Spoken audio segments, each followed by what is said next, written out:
Yeah, well, that was maybe one of these classic New York stories. That was definitely my first big gig, and I was called at least a month in advance and was asked to play. I was recommended by the bass trombonist George Flynn, but Maria had no idea who I was. I was 24 or 5 at the time, so I mean, I'm sure she must have been wondering what she was getting herself into.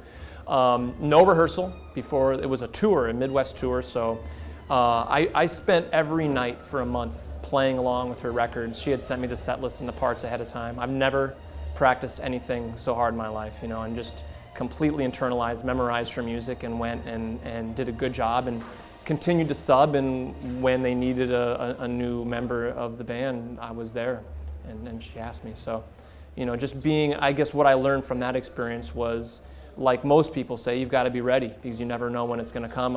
In that situation, I did know it was coming, and maybe for too long, I was counting the days down, you know. But you know, being ready and you know, just having the skill set and the know-how to you know, wow people, knock people out of the park. You never know when you're going to get another opportunity.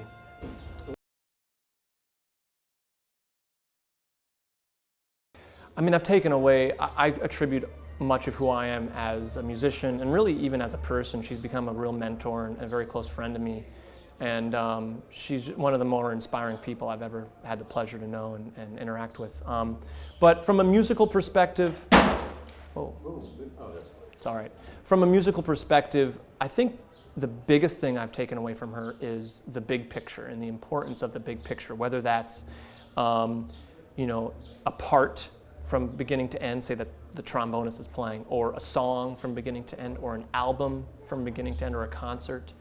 But I think this is something that jazz, being so intricate and so complex, and so, we as jazz musicians tend to be very detail-oriented and focus on the small moving parts as opposed to the big picture. And for me, I learned how important that is, especially as a band leader and as an artist, you know, promoting yourself. You know, it's that's what the audience connects with. I mean, that's how you create drama. That's how you create a lasting story that your audience will walk away with.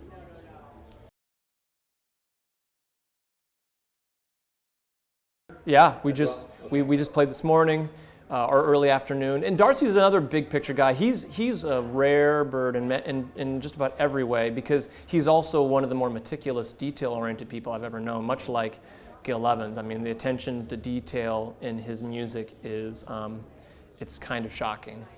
But he also gets this idea of the big picture and the shape of a song, the shape of a concert. He definitely, I think most of the people at this festival and most of the people out there doing well in this business get that. I mean, I think it's an important thing that maybe we take for granted. You know, it's not often talked about.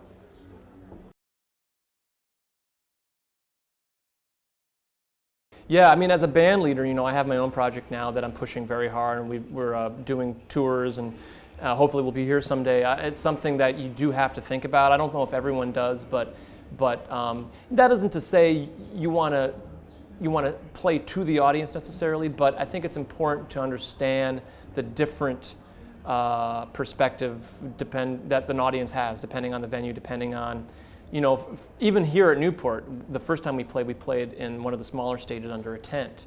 And just having a tent creates a listening environment that's a lot more intimate and a lot more, I feel like, active listening on behalf of the audience, whereas playing for picnickers is very much the opposite.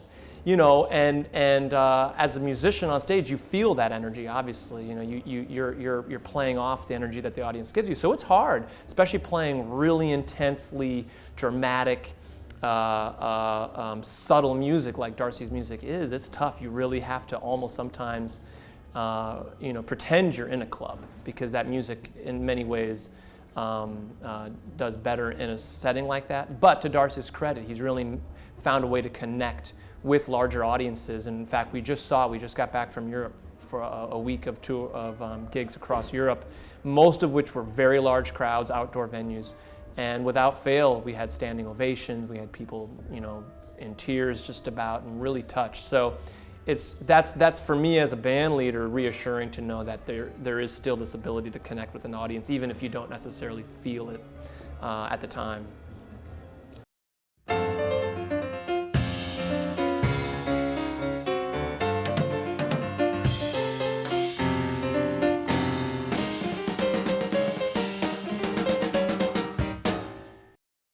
This is Ryan Keberle, and for more videos, go to jazztimes.com.